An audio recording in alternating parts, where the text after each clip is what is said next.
Hello friends, Sania's রান্নাঘরে তোমাদের স্বাগত। আজ আমি বাইরে ধাবা স্টাইল টাইপ যেভাবে একটু গাঢ় যে আন্ডা কারি হয় সেইভাবে আমি আন্ডা রেসিপিটা বানিয়েছি। আর তোমরা এই রেসিপিটা একবার বানিয়ে দেখো, ছটপট করে, তোমাদের খেতে খুব ভালো লাগবে। আমার তো খুব খেতে ভালো লাগে। আমি সাউথ ইন্ডিয়াতে এইভাবে বাইরে প্রচুর পরিমাণে এই যে ডিমের যে রেসিপিটা আমি বানিয়ে খেয়েছি, তো তার জন্য আমি ভাবলাম আজকে ঘরেই বানিয়ে ফেলি। তো চটপট তোমাদের আজকে দেখিয়ে দিই আমি কীভাবে এই যে আন্ডা রেসিপিটা বানিয়েছি। আন্ডাটাকে আমি প্রথমে একটু বয়েল করে নিয়েছি। বয়েল করার পর না আন্ডাটাকে ভালোভাবে ছাড়িয়ে নিতে হবে। তারপর আন্ডার খোলা ভালোভাবে ছাড়িয়ে ওটাকে ভালো করে জলে ধুয়ে নেব। জলে ধোয়ার পর আন্ডার মাঝখান দিয়ে একটা করে দাগ দিয়ে দেবে। ওটাকে তেলে ফ্রাই করার পর আসল খেলা শুরু হবে। তখন আমি ছোলার ডাল, তোমরা ছোলার ডাল খাও নিশ্চয়ই, তো ওই ছোলার ডাল দিয়ে আস্তে আস্তে ছোলার ডালটাকে সিদ্ধ করে আমি আন্ডা কারি বানাবো। আর এই ঝোলটা এতটা গাঢ় হবে, এত টেস্টি হবে। আর এর মধ্যে একটা বেশি উপকরণ থাকবে, সেটা না দিলে কিন্তু এই আন্ডা কারি টেস্ট একদম ভালো হবে না। তো চলো তোমরা দেখতে থাকো। আন্ডা আমার প্রায় ছাড়ানো হয়ে গেছে। দেখো, এবার আমি একটা কড়াই গরম করেছি, ওর মধ্যে কিছুটা আমি সর্ষের তেল নিয়েছি, মাস্টার্ড অয়েল নিয়েছি। তো আন্ডার মাঝখানে এইভাবে দাগ দিয়ে নেবে, যাতে ভিতরে নুন, তেল, হলুদ ভালোভাবে ঢুকতে পারে।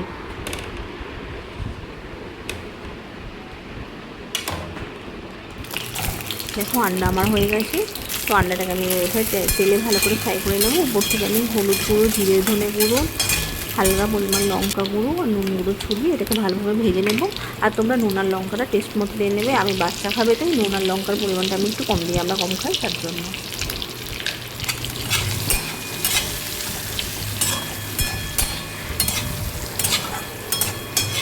দেখো এইভাবে এটাকে ভালো করে ভেজে নেবে।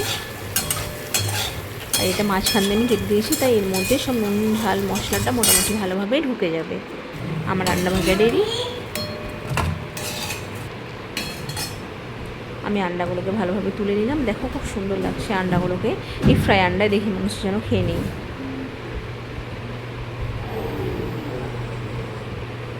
তো চলো নেক্সট আমরা দেখাই এবার এই কারিটা কীভাবে বানাতে হবে।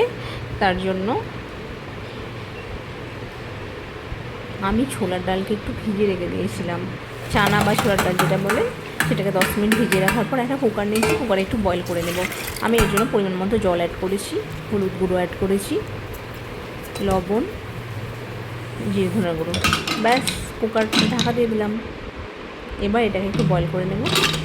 দেখো সিদ্ধ হয়ে গেছে। এটাকে একটু ভালোভাবে ঘেঁটে নেব। তারপর এটাকে খুব মিহি করতে হবে, তার জন্য আমি একটা মিক্সার গ্রাইন্ডার ইউজ করব। দেখো খুব সুন্দর ঘেঁটে দিয়েছি। আমি একটা সাইডে একটু টমেটো নিয়েছি, একটা পেঁয়াজ নিয়েছি, টমেটোটাকে কেটেছি। এটাকে আমি মিক্সার গ্রাইন্ডারে দেবো। 2টো টমেটো, একটা পেঁয়াজ, 2টো কাঁচা লঙ্কা নিয়েছি, আর পরিমাণ মতো আদা রসুন নিয়েছি, কিছুটা কারি পাতা নিয়েছি। স্মেল সুন্দর আসবে এভাবে যদি তোমরা এটাকে পেস্ট বানিয়ে নাও।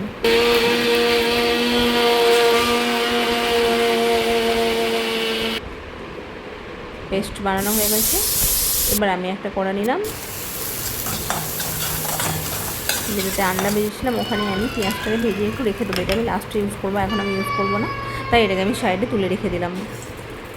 এবার আমি রাই বা মাস্টার্ড সিড, যেটা সর্ষে, লাল সর্ষে, আমি ওটা নিলাম। আর ওই যে পেস্টটা বানালাম টমেটো, পেঁয়াজ, আদা রসুন, লঙ্কা দিয়ে ওই পেস্টটা আমি ঢেলে দিলাম, একটু জল অ্যাড করে এটাকে ঢেলে দিলাম। এটাকে খুব ভালো করে একটু কষিয়ে নেব। ভালোভাবে কষার পর এর মধ্যে আস্তে আস্তে আমরা একটা একটা করে উপকরণ দিতে থাকবো।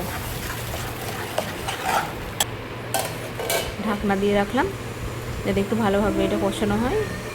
আর একটা সাইডে আমি যে চানার ডালটা সিদ্ধ করেছিলাম ওটাকে হালকা করে মিক্সার গ্রাইন্ডার দিয়ে ওটাকে পেস্ট বানিয়ে নিয়েছি। এবার আমি একটু হলুদ গুঁড়ো, লবণ, জিরে ধনে গুঁড়ো দিয়ে এটাকে একটু ভালোভাবে কষিয়ে নেব। আমি এখানে লঙ্কা দিচ্ছি না, তার কারণ হচ্ছে আমি ওখানে কাঁচা লঙ্কা 2টো ইউজ করেছি। খুব বেশি ঝাল হয়ে যাবে, অত ঝাল খাওয়া যাবে না।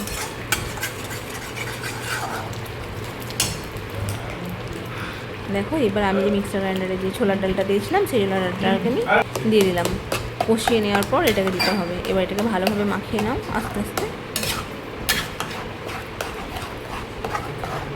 দেখো এখনই খুব সুন্দর একটা কালার আসছে। এবার একটু জল ঢেলে দিলাম, একটু ফুটতে দেবো।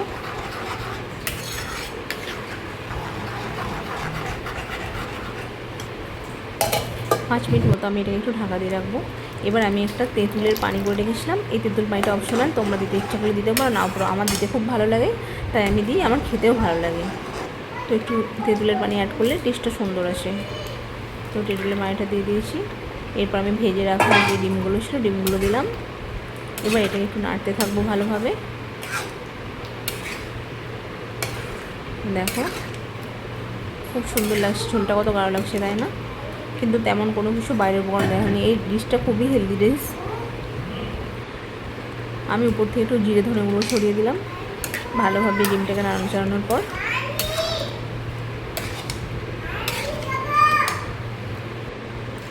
এবার আমি এটা কী দিলাম বলো তো, ভাতের আসাম। তোমরা একটু ভাত হয় যেটা, ভাতের যে ফ্যান বা আসামটা হয়, ওটা একটু অ্যাড করবে, টেস্টটাকে খুব সুন্দর করে দেবে। এটা কিন্তু দিতেই হবে মাস্ট, এটা যদি না দাও এটা ভালো লাগবে না। এইভাবে হোটেলে বাইরে আন্ডা কারিতে এইভাবে মেশায় ওরা। এবার আমি একটু ধনেপাতাকে কুচু কুচু করে কেটে দিয়ে দিলাম। আর যে ভেজে রেখেছিলাম সেই ভেজে রাখা পেঁয়াজটা মিশিয়ে দিলাম। ব্যাস, ভালোভাবে মিশিয়ে এটাকে একটু ফুটিয়ে নেব। মোরালেস আমার আন্ডা কারি হয়ে এসছে। তো তোমাদের দেখালাম, তোমরা পুরো ভিডিওটা না দেখলে এটা বুঝতে পারবে না। আর তোমরা একবার বানিয়ে দেখো। তেঁতুল আর আসাম যেটা ভাতে দিয়েছি, এই কম্বিনেশনটা দুটো করলে টেস্টটা খুব সুন্দর আসে। তো দেখো আমি নিয়ে নিলাম আন্ডা কারি, কত সুন্দর হয়েছে দেখো, আর খুব সুন্দর একটা স্মেল আসছে। তোমরা একবার বানিয়ে দেখো, আশা করছি তোমাদেরও এটা ভালো লাগবে। দেখো ভাতের সাথে এটা খাচ্ছি আমি, টেস্টটা ভালো হয়েছে। তো তোমরাও এইভাবে বানিয়ে নাও। আর তোমাদেরকে সানিয়াস রান্নাঘর চ্যানেলে স্বাগত। তোমরা ভালো লাগলে প্লিজ লাইক কমেন্ট শেয়ার করে জানিও, সাবস্ক্রাইব করতে ভুলো না। Tata, bye bye.